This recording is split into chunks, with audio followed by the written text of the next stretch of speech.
Mina nomyeni wami uDlamuka sashada umshado omuhle, umshado omhlophe. Abantu bebhekile sathi I do.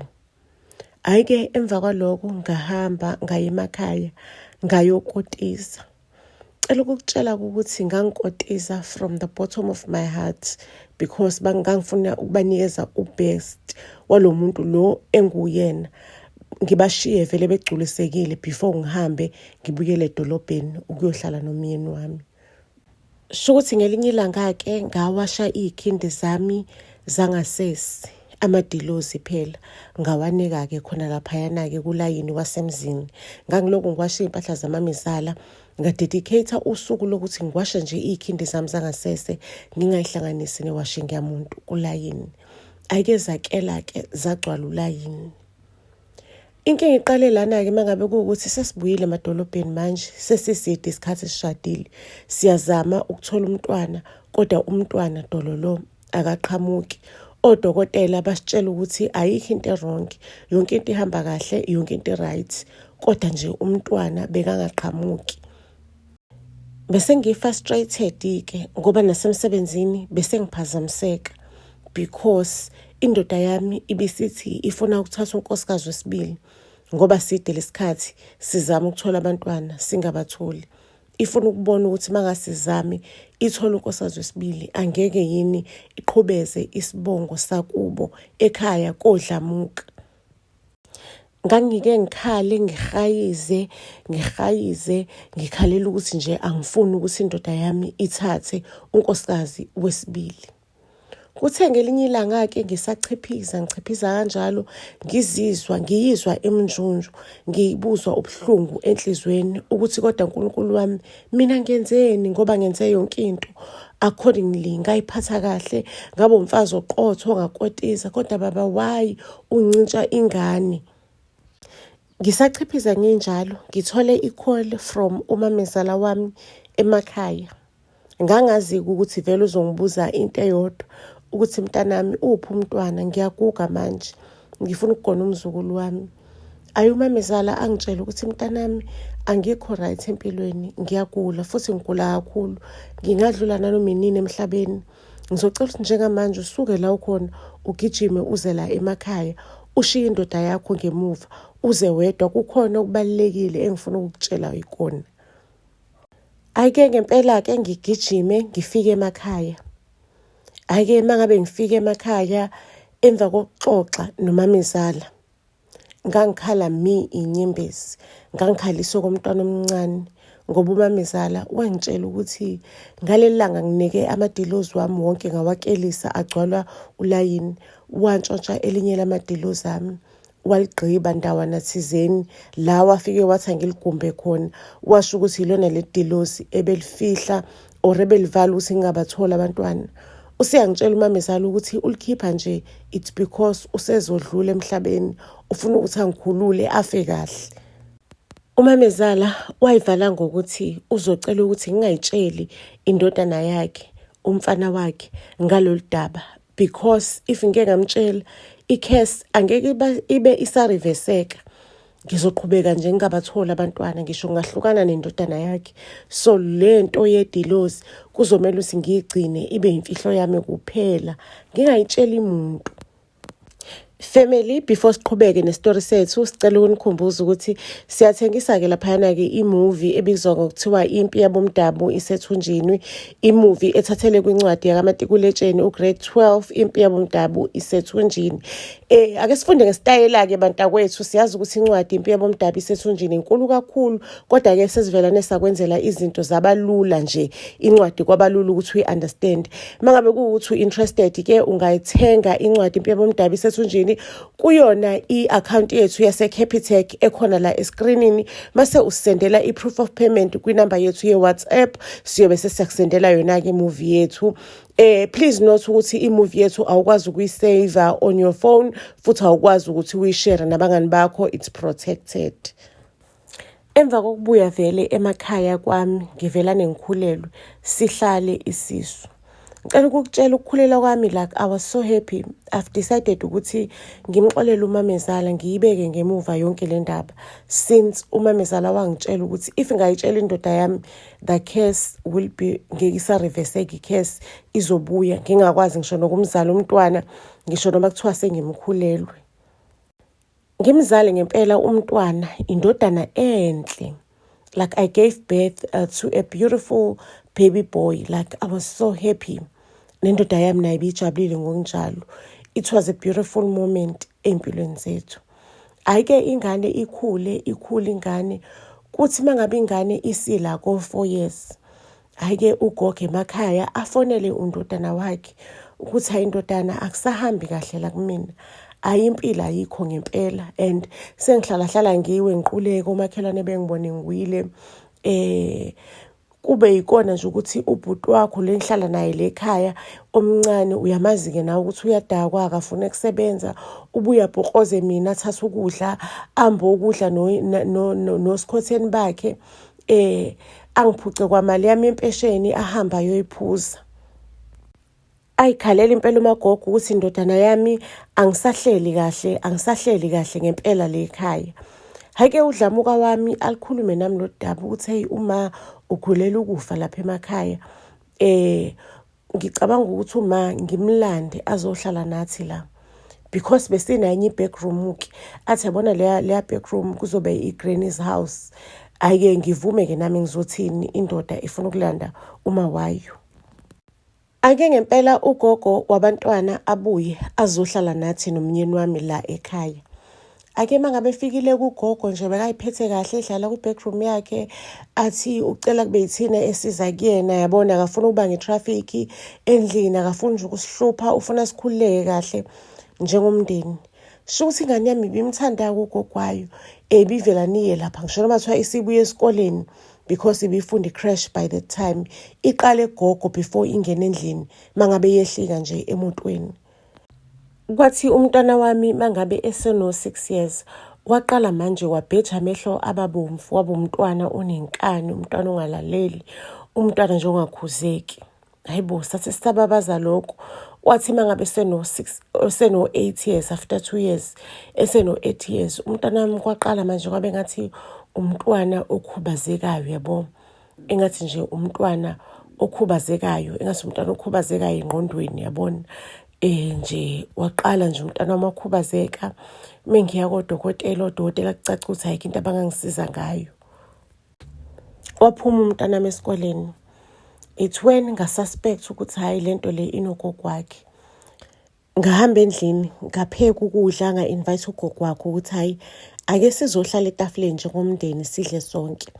Hayi kwathi ziphuma ngala zimporoma kudliwa, ngahamba mina ngaye ekamereni lagogo ngayopeqebula incwadi zakhe zasekliniki. Amaphilisi akhe njengoba nje ehleze ethi uyagula. Only to find ukuthi ugogo akanalutho, akaguli nje, ugogo akanalutho. Ayikho nje information etshengisa ukuthi uyagula. Kwangicacela ukuthi ugogo uze la uzomosha, uzonakalisa izinto. Ngimncengeke gogo, ngicela ureverse lento lo usuyifaka enganeni yami, ngiyakucela gogo. Ngakwenzani, ngakunikeza yonke into oyifunayo, ngahlukana ngisho nokuhlukana nengane yakho mangabe ufisa. Ngicela gogo reverse lento le esemntaneni wami. Ugogo waphuma wahayiza watshela indodana yakhe ukuthi mina ngimsola ngokuloya. Hawu indodana isikoda Nkosi yami, uqonda ukuthini ngoba uma selokhu sazalwa ngimazi umfazi ogqoka isiphika sonke enkonzweni. Uma imithi uyazela kuphi, uma akahakazi nje ahambe ayemthini. Ngicela ukutshela ukuthi umama wahayiza ke wathi uyanukwa. Yena wapakisha wathi uyagoduka umane uzomane afele emakhaya, afele endlini yakhe la vele kumele afele khona, ngisho noma kuthiwa ingane yakhe yomfana yambhokoza izombhokoza afele khona. Wathi umyeni wami uyazama ukukhuza lo gogo. Wathi uyazama ukumkhuza ugogo nje kwasho ukuthi akasakhuzeki uyahamba.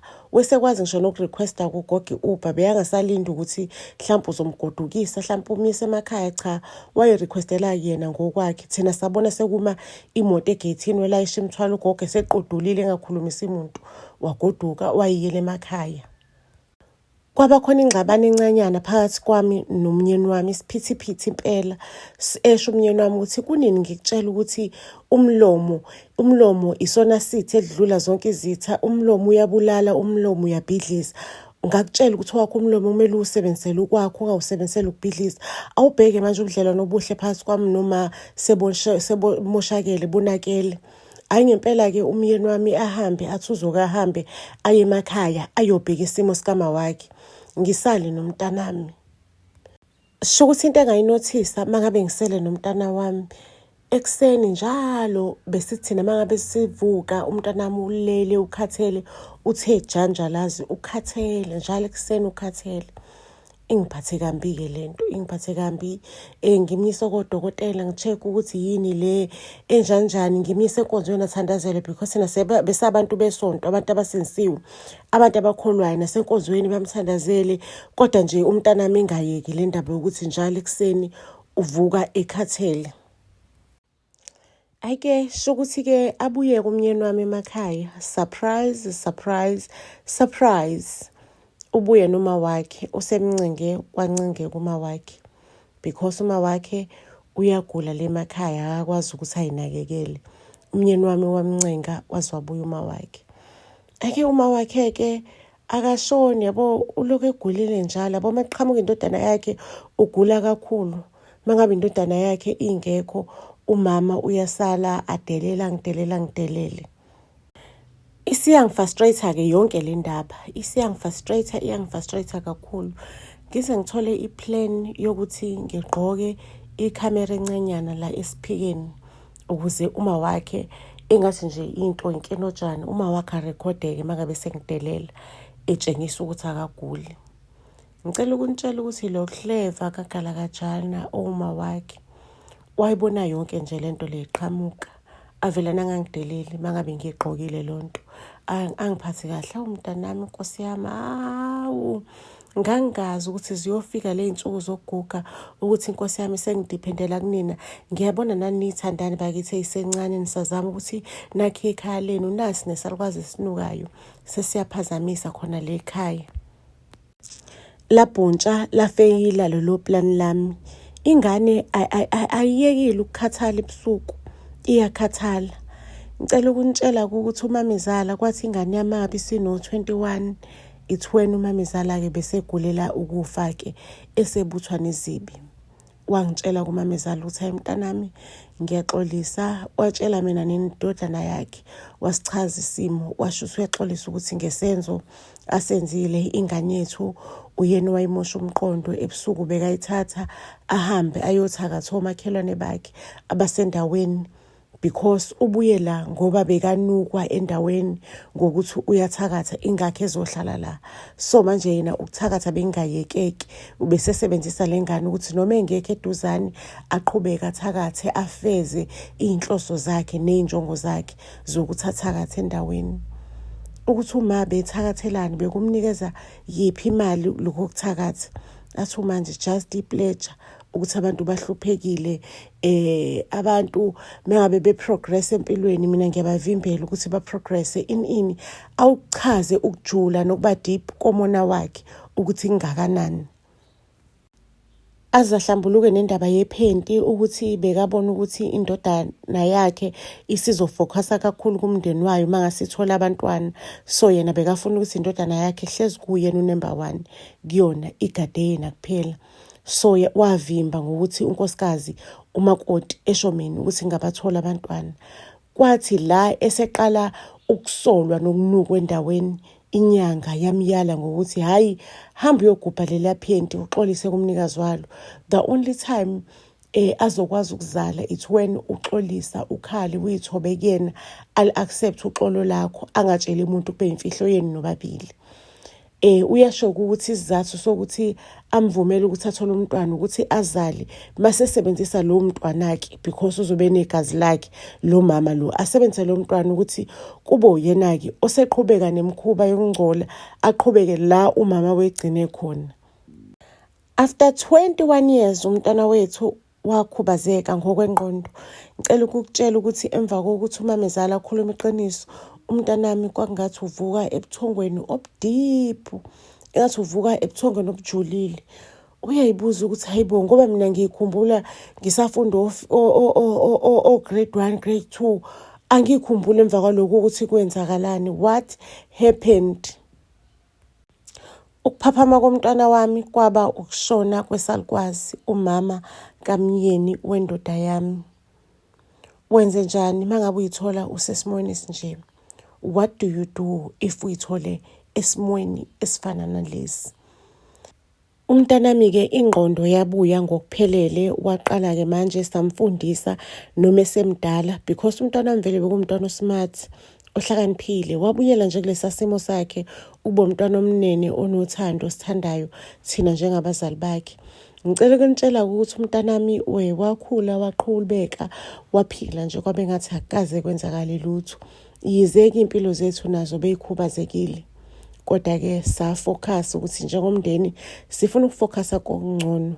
Sifuna ukufocus ekulungiseni impilo yethu siyakhe kabusha ngaphezulu kwabo bonke lobuhlungu lobu esedlule kubona.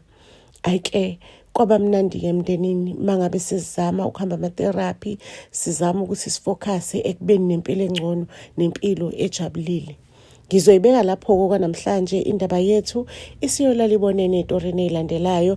Buzz SA to all social media platforms. Siyanthanda kakhulu.